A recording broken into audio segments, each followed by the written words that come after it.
we recording? We're recording. The light is red. Hey everybody, welcome to the garage. Brad and I are here today. We're going to go over a few things. We're going to talk about how to work on your bike a little bit. It's always nice to be able to do things on your own and not pay the man for your stuff. So today we're going to take a look at thread clearing, cutting threads, and basically just cleaning up threads and dressing threads. There's a couple of ways you can do it. Most people are familiar with tap and dies. You can see here is a pretty complete tap and die set. It's got everything you need to go ahead and cut threads and make threads. And that's basically what these are used for. They're used for cutting and making threads as opposed to just dressing or cleaning up threads. And then we move on to a true thread clearing and thread cleaning and dressing kit. And you can see the difference in these parts here. You can see this is quite different than the taps.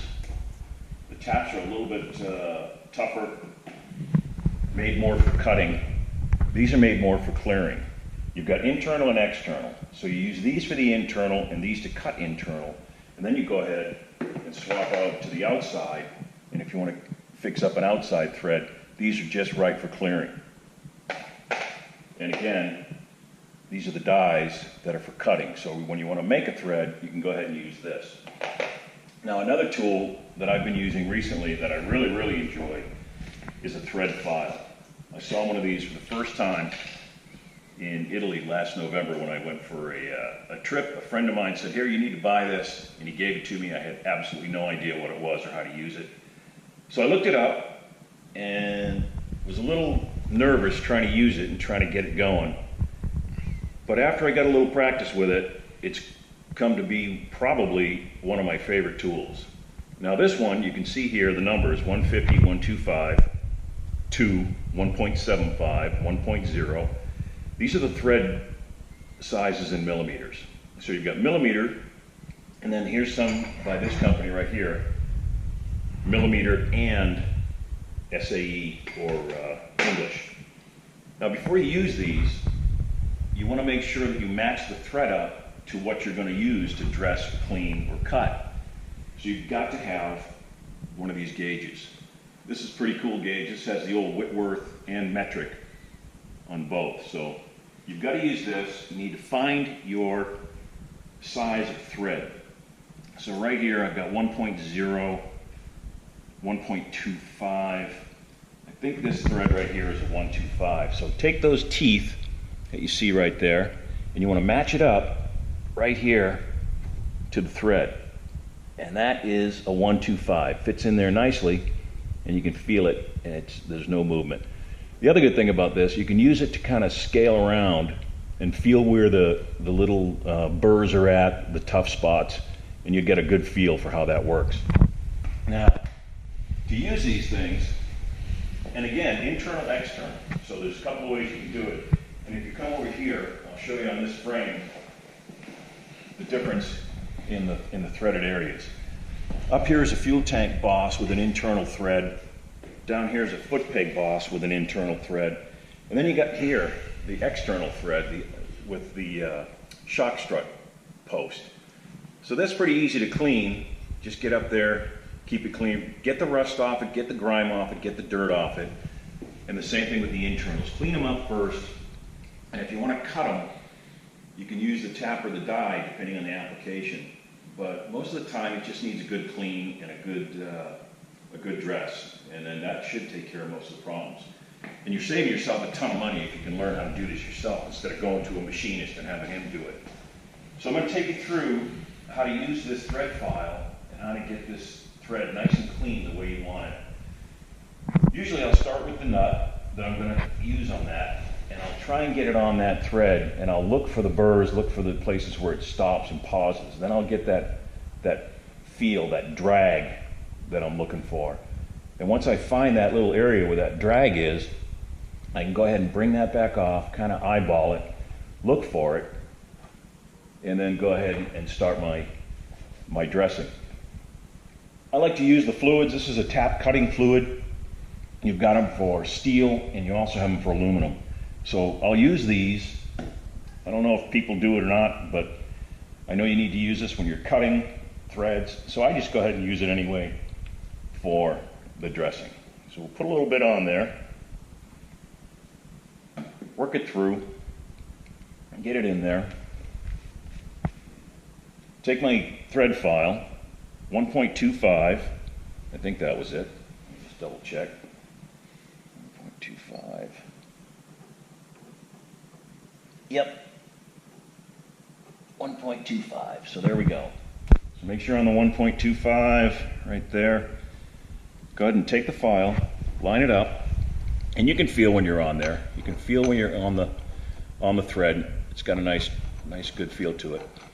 One of the great things about thread files compared to, say, the cleaner, the thread chaser, or the tap and die is you can control the amount of pressure, the amount of force, the direction, and really work that burr or that tight spot or flat spot or crushed area of the thread, as opposed to the tap and die, where once you start that application, you're cutting.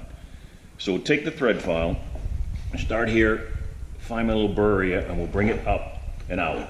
So you're going like this, nice and easy, and come around. A lot of people think that you can just take it and kind of file around. You don't want to do that. You want to find that burr and just kind of work it, and then work it up and out. Just like that. Once you get that going, loosen up the vise, turn it a little bit, and just keep working your way around. Make sure, again, you're on the 1.25, so right there. So put that on there, get it tight, and work your way through the threads, nice and easy. And you can kind of lay that on there and feel for that burr a little bit too, if you can. And then I'll just hold out, grab the nut again, spin it on, feel for that drag area, right about there, just a little bit, but it's still, there we go, it's going on nice and smooth. And this is the rear axle thread. This was in really rough shape when I got it. This is probably a 50-year-old axle.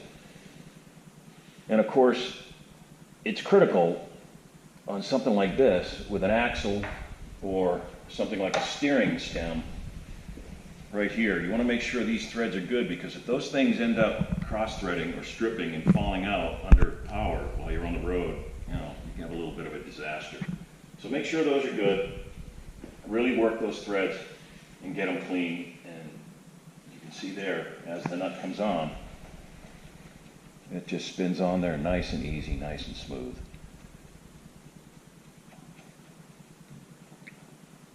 So once you've got that, there you go. You've got your thread. Now, there's another, this is steel.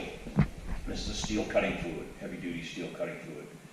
Is it necessary? I don't know. I like to use it. It just makes it a little bit smoother, kind of washes out the filings that are left behind. There's also aluminum.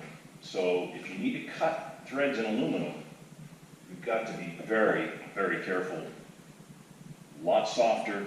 You could damage this really easily. And there's a couple of different things here with the aluminum. You've got an external, and then here's an internal, a real thin piece of aluminum.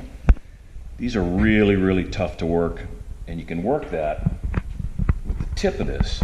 As you see, you've got this external small tip, and people would think, well, you can drill them out. No, these are all different sizes. Each one of these is a different size. So this is a 1.0. So you want to hold that in there, and then get that file, match it up, and then kind of run it in there and just work those threads real lightly, very lightly with aluminum. Because if you screw that up, man, this could be an expensive replacement, especially on an older bike or a vintage bike where you can't get the parts. Another piece of aluminum, this is just a fork cap, so we'll put that in there. Get a hold on that. Make sure it's nice and level. You want those threads to come out nice and straight. Now, one thing you need to be careful of with this one here, you can see you've got nothing interfering with your file. But here, you've got the end of the cap. So you've really got to be careful getting in there, because you don't want to mess up the bottom of that cap and chew that up, especially the way it's soft aluminum. This is a pretty old piece, and they're hard to come by, unobtainium, like basically anything. So you want to, again, look at those threads, match up the thread. This is a pretty good one, so it's probably about a 1.5.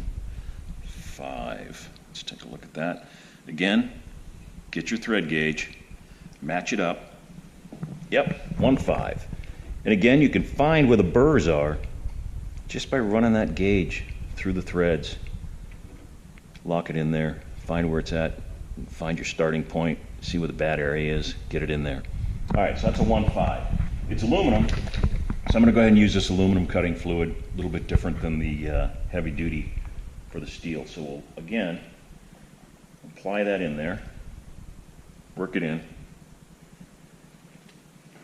And once more, be careful, this is aluminum. This is not gonna take all that pressure, all that much pressure and all that much work. So you've got to be a little bit more careful on the aluminum. And I think it was a 1.5 is what we had. So 1.5, match it up with the thread file. Go ahead and get it fit. And there it is, that fits pretty good. So you want to find those burrs, run that through, and there's one right there. So just come up, work that nice and easy. And again, this is aluminum, so you'll need to gauge your pressure, gauge your stroke, and work that right through, up and out. Just work it up and bring it out. And again, if you want to get close in there, be careful because you don't want to chew up the top and underneath of an external part as you're trying to get that thread. So again, up and out, bring it in, get that thread cleaned out, and then find the application that this goes to, and this goes to the inner tube of the fork strut here. That's the fork top cap. And I've got the new one over here, and what I do is I test all the threads. Once I get them done, I make sure that they're good. So there's the inner thread to this new inside shock strut. I put that in there, give it a turn.